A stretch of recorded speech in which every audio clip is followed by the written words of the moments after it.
Well, welcome to the Yeah. Trucker Advisor podcast. Today we're talking about tanker and hazmat endorsements. Obviously, you run that with your company you're with now, Clean Harbors. Everyone from Clean Harbors, say Yes. hello. You can introduce yourselves if you'd like. If not, that's fine too. Happy to have everyone on today. We've talked a little bit about just what the company runs and what endorsements are required, but really, Lewis, I wanted to have your perspective on here because you know better than anyone. So talking about your tanker and hazmat endorsements, did you get those at the same time as the joint endorsement, or did you get those separately? So tanker and then hazmat, or vice versa? I got them at the same time because a time years ago when I started driving, um, I knew in California there was not a lot of, no doubles or triples running. So hazmat was something that was so hard to get. And once you got them, you never wanted to let them go. Job security, right? Absolutely. Yeah, for sure. Will you walk me through a little bit about your process, like studying for it and just getting it done, getting the test taken and everything like that? Right. So studying for it, it was very trying because you had almost 5 to 6 different tests to take. So, you had your general knowledge, your air brakes, your hazmat, your doubles and triples, and all those things. Um, but when I did mine, I did one section at a time. I didn't try to rush it. Sometimes people would try to rush their exams. I did one section at a time. I took one test a week. That way I was able to focus specifically on that terminology and things of that nature. Right. And I know you said job security was a big motivating factor for you, but was there anything else, like things you'd heard from other drivers or companies, that made you want to get the tanker and hazmat, or was it just what was needed at the time? It was, for me, it was longevity. You know, as well as driving, coming into the field, I did a lot of construction. Okay. So that was a lot of back-breaking work, heat work. You're out in the sun every day. And a lot of the guys that I had met along the line in that lifestyle of working in construction, everything was, tanker endorsements is the way to go. You'll save your back, longevity. Right. It wasn't hard work, but it was more of a mental because I like using my brain a lot. Okay. So the hazmat side of it, running tankers, you're constantly thinking of what's next. So it was for me, it was motivation to look at longevity to where after 20, 30 years, my body is still intact to be able to enjoy life after retirement. Right. And it's not like a flatbed where you got a tarp and strap and everything. So that's a benefit of that over some other types of loads as well, right? Correct. Yeah. Okay. Very cool. And what do you enjoy most about hauling these loads versus other things you might have hauled in the past? Um, well, these loads are straightforward. I like the fact that they're aerodynamic. So I don't have to worry about the wind Right. pushing over. Dry vans, wind, and things like that have a tendency that they can push you around. But wind Sure. goes over and under the tanker, so it works. That's nice. So just ease of drive, you'd say. Absolutely. Yeah. Just and feeling safe in your truck, not like the wind's gonna turn you over. I mean, that's definitely peaceful to be driving and not be worried about Absolutely. flipping off somewhere. Right. Absolutely. I definitely get that. What would you say is the toughest part about your job in general as a driver or with these specialty hauls? You said, now you broke up a little bit. What did I enjoy about my job is what I heard. What that's coming later. What's the what's the toughest part about it all as a driver, or the theme of this is these endorsements, either or both? Well, once you study for the endorsements, just staying up on the laws, because laws are always changing. Yeah. So in order to make sure your license stays clean, your driving record stays clean for one, um, once you become a commercial driver, you no longer are in the mindset of living my life the way I want to live it. because at any given moment, your life can change based upon another driver on the road. You know, they can clip you, they can cut you off, and all these things, even on your own personal time. Right. Because personal incidents, you know, affect your driving record and Right. your livelihood. So it puts you in a state of alert at all times when you're on the road to ensure that my license is secure and how I take care of my family is covered. Right. So it just gives you a stronger sense of awareness of your surroundings at all times. Driving your personal car or the trailer. Yes, Yes. when I took a driver safety course, and in my class were a ton of commercial drivers that they had made a mistake, you know, ran a red light in their personal car. And then they have to sit in that classroom with me and the teacher and a bunch of other people and waste 6 or 8 hours, you know, of their time. They could be Right. working, they could be with their family, and they're having to get their record clean. So I definitely understand what you're talking about there. Absolutely. And remember, for a commercial driver, as a Class C driver, you'll get 1 point for a lot of things. But for us, we're getting 2, and driving school on most cases are not allowed. Right. So that's going to carry with you, and you have to worry about, am I insurable by my company?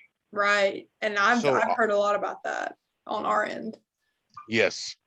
Because everyone's trying to hire drivers, right? Like that's why this company exists. But if you Absolutely. can't be insured, can't have you hauling the load. So yeah, I hear you there. Absolutely.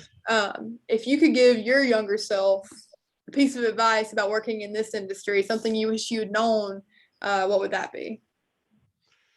Um, the younger me, I would have got into it a lot sooner, actually. Okay. Um, I mean, I enjoy what I do now, but a lot of the bumps and bruises, you know, as you get older, weather changes, you know, you've taken some bumps and bruises in other lines of work, and it starts to hurt when it gets cold. I'm Right. just so if I could tell myself something at an earlier age would be to get involved in it early and to really focus and hone in on your craft. If this is what you want to do, longevity, then take the time out, study it, learn it, and apply it in everyday living. Right. And it's honestly quicker to get into than a lot of other professions that, you know, young people are looking at right now. And a Yes. lot of people are looking at trying to get 18-year-old drivers, you know, as young as you can get them to get on. So that's why I asked that question, because, you know, there are safety concerns with that, and, you know, legislation in place, and you know, whatever else. So I really just wanted to know if you could speak to some younger drivers, you know, what would you say? So you say get in, I mean, and get it done. Right, right. Don't waste time, because what I found out is commercial driving causes a younger generation or younger population to grow up faster than other people, because they realize that, hey, if I don't take care of my license, there's a chance that I won't be able to be employed in the future. So Right. it causes their mindset to change, and that's what we're dealing with, because a younger generation coming in, um, as being a guy that's been in this for, I don't know, almost 22 years now.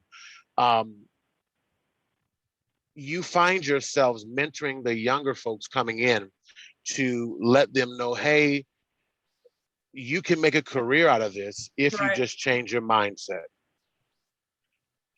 If you make it a career and not just a job, not just a hole you're filling, but if you really commit Correct. it, right? Yeah. Yeah, it's Absolutely. definitely a commitment. I mean, that's what I've heard from other drivers I've spoken to. It's not just some job, you know, it's, you really have to Right, have a right. passion for it. That's what makes it lucrative for you. So, and you Yes, ma'am. mentioned you've been doing it for 20, you said 20 years, 22 years? 22 years I've been in the industry. I've been driving probably about 21 years. I've been with this company a total of 18 years, 15 years on record, because there was a gap in employment. Um, but yeah, I've done it all. I mean, I started with this company as a technician. Right. cleaning tanks underground, and I've moved from technicians to foremen, supervisors, into the trucks, now into management. I mean, and as a driver trainer, I teach people. So in this industry, in this field, there is much room for advancement if you want it. Definitely. I found that on our side, I mean, there's a million different things you can do if you just have the expertise, if you just know what goes on. So, Yes, ma'am. In your time, in your 22 years, what is the strangest thing you've had to haul on one of your trailers? The strangest thing that I found was pretty strange. Okay. Um, I had hauled some animal parts. Okay. Um, Not whole parts. right. Right. Those are some of the things. And we have the typical, the oils and the acids and things like that. But Right. I think to actually see animal parts it took the cake for me. You're like, you kind of chuckled to yourself. That's what I picture you doing. Like you're like, that's what I'm hauling. You just get in your cab and Exactly.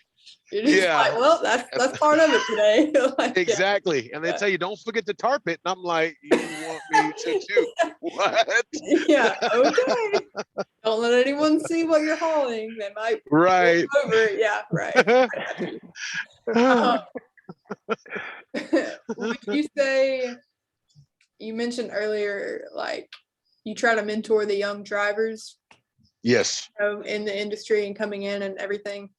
And as far as the other drivers that are around you, no matter like young or old, do you feel a sense of like camaraderie between you all if you are a tanker or you see another tanker like at truck stops or things like that? Yes. Tanker drivers stick together. Yeah. We respect each other on the road when we're traveling. I mean, no road rage. Now, let me say that, no road rage. But if a van driver is trying to get in, we'll let the tanker in before we let the van driver. That's kind of what I was getting at. That, Yeah. I mean, socializing, when you see each other, when you're both, have your off time, you give them a nod or like, whatever else. Yeah. Absolutely. We truck stops, we stop and talk, where you going? Yeah. What you got on board, and it's more of a family, out there, because we understand the ins and outs of what each of us have to face. Yeah. Being on the road. Now we do talk to van drivers and the roll-off drivers, but you'll see tanker drivers lined up with each other, and we'll look out for one another when we're sleeping in the sleepers and so forth. Right. So it's just one big family. That's all. What I was really curious about, just like the dynamic of that, and because I know there's got to be, I mean, no telling how many trucks at a stop, at night. So Absolutely. I was just curious, clicks within the drivers. I was just curious about that from the outside, just for myself. But back to the, I guess, nitty gritty of it, with your endorsements. What are some obstacles of renewing your endorsement if you let it lapse? I know we were talking about that a couple of weeks ago with the team here, and I was just curious about that from your perspective and the renewal process, and the cost of that and your company's role that they play in assisting you in that. So I wanted to ask you about that. So I recommend to everyone, do not let your endorsements lapse. Because if you want to ever get it back, you have to take all the tests all over again. That sucks. Right. Because, the laws have changed and you try to keep up on them, but at the same token, you miss some. No one's perfect. So you want to stay on top of that. One thing I can say about our company is that the financial burden is really the strenuous part of it, because you don't pass it the first time all the time. But Clean Harbors has always stood behind us, and they have taken care of that burden off of us. So we need it for work. They take care of it. Our job is to study, learn it, get it, keep it, and then we move forward. Sure.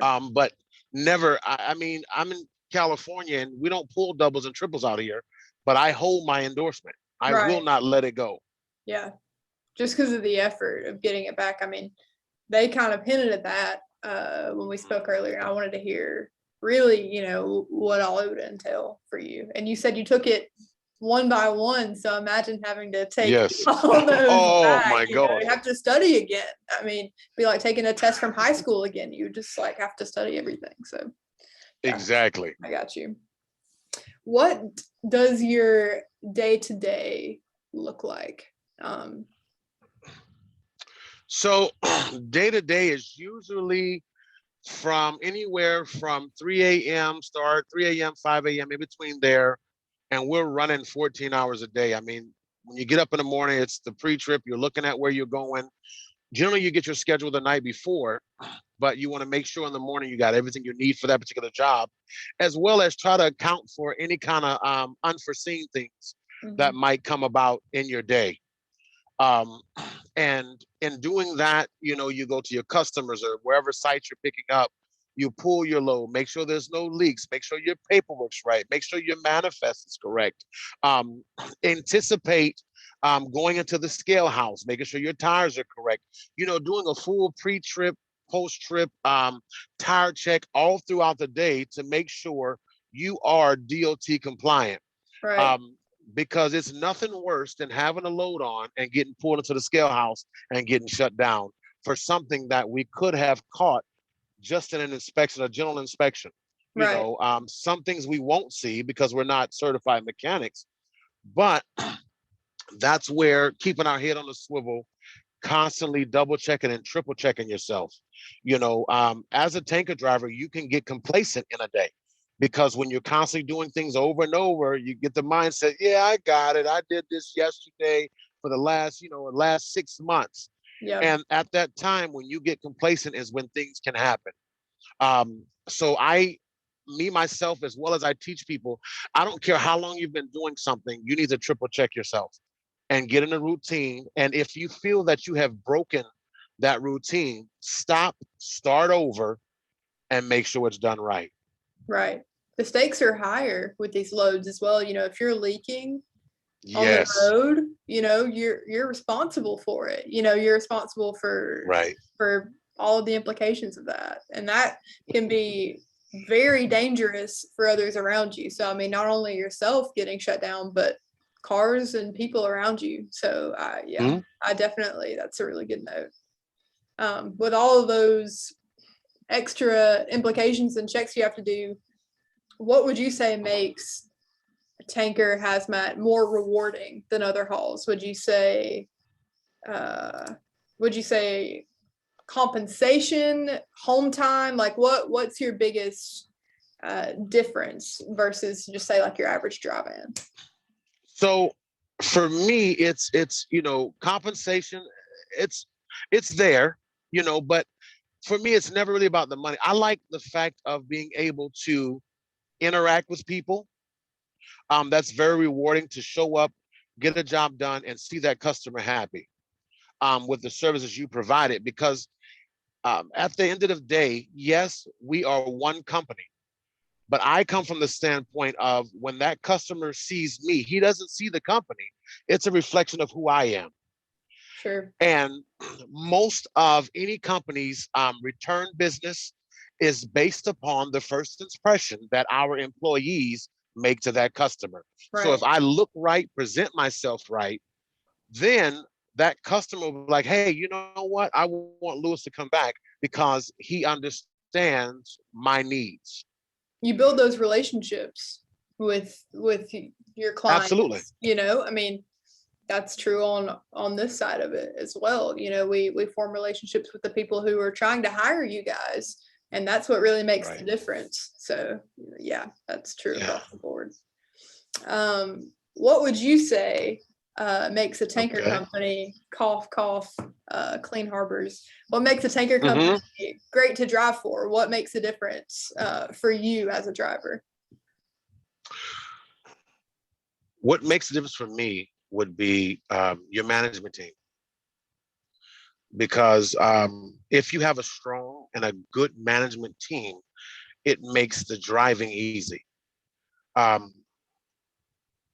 Because it's easy to tell somebody, you know, hey, do this, do that. But if you lead by example, you can conquer the world. Right. You know, I look at it from the standpoint of I try to treat everybody like family. Because generally when you're at work, I'll see all the coworkers more than you probably will see your family. True. You know, and if my management team is strong, there's, you know, in the sense of not saying they got to know everything, but if we can work together and they can hear what our concerns are out here and take into consideration what we're facing, that makes the world of a difference. Some people you'll hear say it's equipment. Some people will say it's money, and it's all these things. And yes, all those things may play a part of it, but all those things wouldn't even matter if you didn't have proper leadership. How would you tell a younger driver to sniff that out when applying to companies and looking for somewhere to call home? What are some good indicators for that? You know, in the in the recruiting process, what are some things that you're like, that's going to be a good company to work for? Right. So I research the stability of the company for one. Find drivers that are driving for them currently. You know, stop them, talk to them. Hey, you know, how do you like it? What's going on? You know, how do you feel about this company? And then after you've done your research, look at, I check stock markets, because that'll tell me how strong a company is. Because you can be great on paper. I mean, and interviews and talking to management, all of that'll sound great. And then you get with them and 2 years later, the doors are closed because they're not financially handling their responsibilities. So then you're back to the drawing board. So I would definitely recommend them to talk to current drivers that are there. And then to also take into consideration that every driver you speak with is not always going to have a mindset full of roses, you know, because you don't know what that driver has gone through in that week. But you listen, you talk to others, and you build your opinion off of that. And then look at your needs. You know, what is it that I need to be comfortable with me and my family, or just yourself if you're just coming in? Sure. What do I need? And then you guys sit at the table and you talk about it. You hear from those drivers, and like you said, if they've had a bad week, that's fine. You just take it with a grain of salt. You use your own judgment, and you can tell from the stories they tell, you know, I mean, you have your own perspective on everything. So yeah, talking to anyone, you know, doing your research, like I mean, everything you mentioned is definitely good. Yeah. Well, I appreciate you guys so much being on today. I enjoyed talking to you guys, and likewise. Yeah, it's been really good, and I hope to talk to you again soon. Thank you so much. Thanks, Take guys. care. Thanks, you Alrighty. too. Bye-bye. Thank you, Reagan. Thanks. Bye-bye. Bye, guys. Have a good one. You too.